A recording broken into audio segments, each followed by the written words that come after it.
좋으신 하나님 아버지, 저희가 예배할 때마다 주님의 성령께서 우리 가운데 좌정하시고 또 우리 한 사람 한 사람을 만나주시고 우리 한 사람 한 사람의 수준에 맞게 깨달음 주시고 도전 주시고 격려해 주셔서 감사합니다.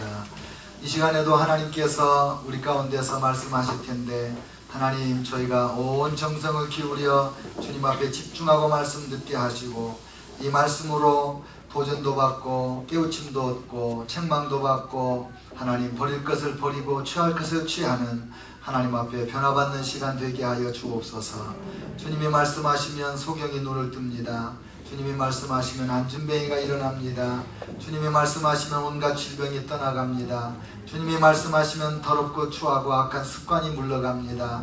오늘 주님이 말씀하셔서 저희 죽은 영혼들을 살리시고 잠자는 심령들을 깨우시고 거룩함을 깨워 주시옵소서. 예수님의 이름으로 기도합니다. 아멘. 아멘. 빈손 쥐고 태어나서 지금까지 살면서 은혜 아닌 것이 없어요. 먹는 것도 은혜고 입는 것도 은혜고 또 일하는 것도 은혜고, 그런데 너무 살기에 각박해서 너무 분주해서 너무 우리가 이 무거운 짐을 지고 가는 것 같은 그 압도당한 삶의 이 분위기 속에서 깜빡깜빡 잊고 사는 게 뭐냐면 감사하는 거예요. 그래서 1년에 한 번이나마 이렇게 추수감사절이 있어서 하나님 앞에 내가 감사를 잊었었구나, 다시 감사의 사람이 돼야지, 이런 도전을 받을 수 있다는 게 얼마나 은혜인지 모르겠어요.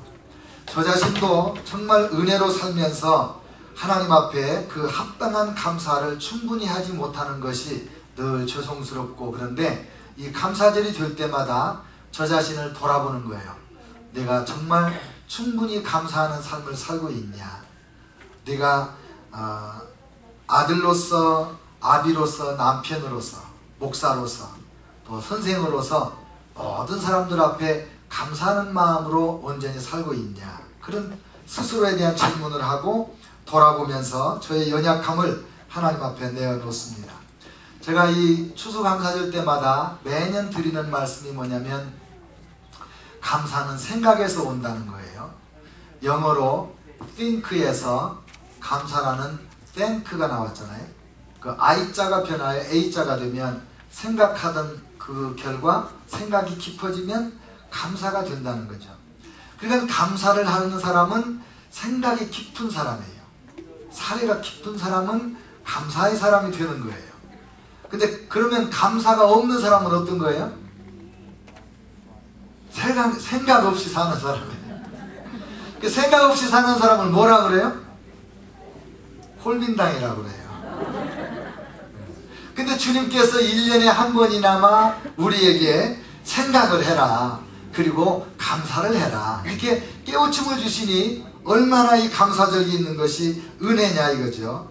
오늘 우리가 읽은 본문에는 나병 환자 10명이 예수님을 만나서 고침을 받은 사건을 기록하고 있습니다.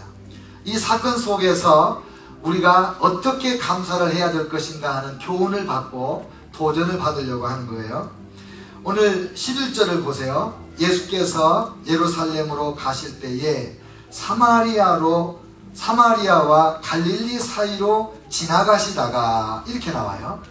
여러분, 이 팔레스타인은 캘리포니아와 같이 북부, 중부, 남부 이렇게 세 파트로, 세 부분으로 구분이 되어 있습니다. 북쪽은 갈릴리 지역이고, 가운데가 사마리아 지역이고, 남쪽은 유다 지역입니다. 우리 캘리포니아도 북쪽은 산호세, 샌프란시스코 이런 도시 지역이고, 중부는 농사 짓는 지역이고, 남부가 LA를 중심으로 또 도시 지역이잖아요. 그런데 이 가운데 사마리아 지역은 유대인들이 지나가지를 않았어요. 왜냐하면 사마리아 사람들이 사는 그 지역을 아주 저주받은 땅으로 생각하고 그곳에 사는 사마리아 사람들을 사람으로 여기지를 않았어요. 유대인과 이방인 피가 섞인 혼혈 쪽에 살기 때문에 사마리아 사람들은 아주 상종을 안 한 것입니다. 그런데 남쪽과 북쪽이 유다 땅이니까 왔다 갔다 해야 되잖아요. 그러면 가운데 사마리아로 쏙 지나가면 가까울 텐데 항상 옆으로 이렇게 돌아서 광야로 지나가든지 해변으로 가든지 그렇게 해서 갈릴리와 남쪽 유다를 다니는 그런 극성을 떠는 삶을 살고 있던 때입니다. 근데 우리 예수님께서 북쪽 갈릴리 지역에서 남쪽 유다 지역에 예루살렘이 있어요. 예루살렘으로 가시려는 중에 사마리아와 갈릴리 사이에 있는 동네를 지나가시게 됐단 말이에요. 그랬더니 거기서 누구를 만났냐면 나병 환자 10명을 만났습니다. 나병 환자 10명. 왜 나병 환자 10명이 함께 있었을까? 나병 환자는 옛날이나 지금이나 정말 환영받지 못하는, 어떤 병도 환영받지 못하지만 특별히 혐오의 대상인 질병이고 하나님의 저주받은 질병으로 생각을 했거든요.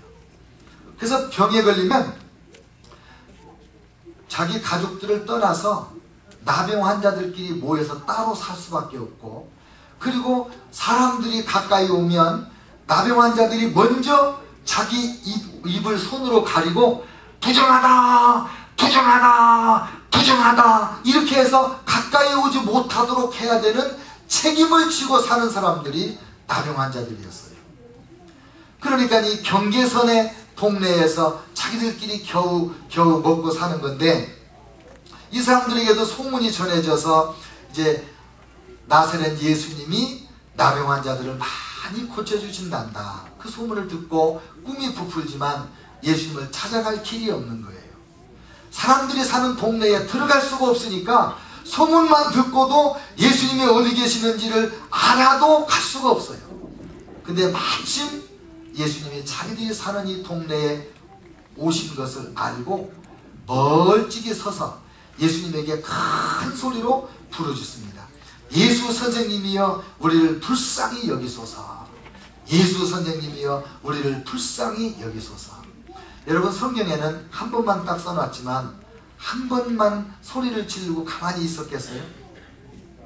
일생일대에 다시 없는 기회인데 내가 이번에 예수님에게 치유의 기적을 받지 못하면 나는 영영 문둥병자로 죽어야 된다. 그런 생각에 정말 젖먹던 힘까지 다해서 큰 소리로 예수님, 예수님 우리를 불쌍히 여겨주세요. 10명이 막 떼벌떼벌 구르면서 소리소리 질렀습니다. 그랬더니 예수님께서 하시는 말씀이 가서 제사장들에게 너희들의 몸을 보여드리라 그럽니다. 당시에는 의사 같은 역할을 제사장들이 했습니다. 그래서 병에 걸리면 이 제사장들에게 가서 보여주면 이게 무슨 병인지 진단을 받고, 문둥병이면은 또 일주일간 감금해놨다가 다시 또 보고 진짜 문둥병이면 이제 동네를 떠나서 살도록 격리 명령을 하는 거예요. 그 다음에 이제 다 나으면 또 제사장한테 찾아가서 내가 병이 다 나았습니다. 그러면 또 제사장이 검사해보고 다 나은 것 같다. 그러면 또 일주일간 가둬두는 거예요.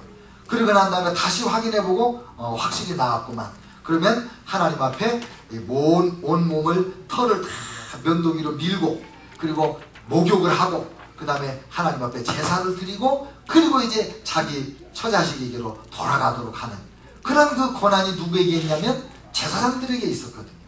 그러니까 예수님께서 가서 제사장들에게 너희 몸을 보이라 이랬을 때는 너희가 제사장들에게 보일 때쯤 되면 최소한 그때까지 가면 너희가 문둥병이 다 나을 거다. 그런 약속의 말씀을 이제 주신 거나 마찬가지죠.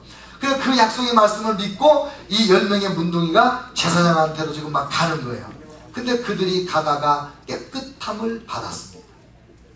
그 중에 한 사람이 자기가 나은 것을 보고 큰 소리로 하나님께 영광을 돌리며 돌아와. 제사장한테 가던 길에서 그냥 돌아왔어요. 돌아와가지고 예수님의 발 앞에 엎드려서 감사했다 그랬습니다. 예수님 앞에 와서 감사의 경배를 드리는 거죠. 근데 그가 사마리아 사람이라 그렇게 적어놨어요.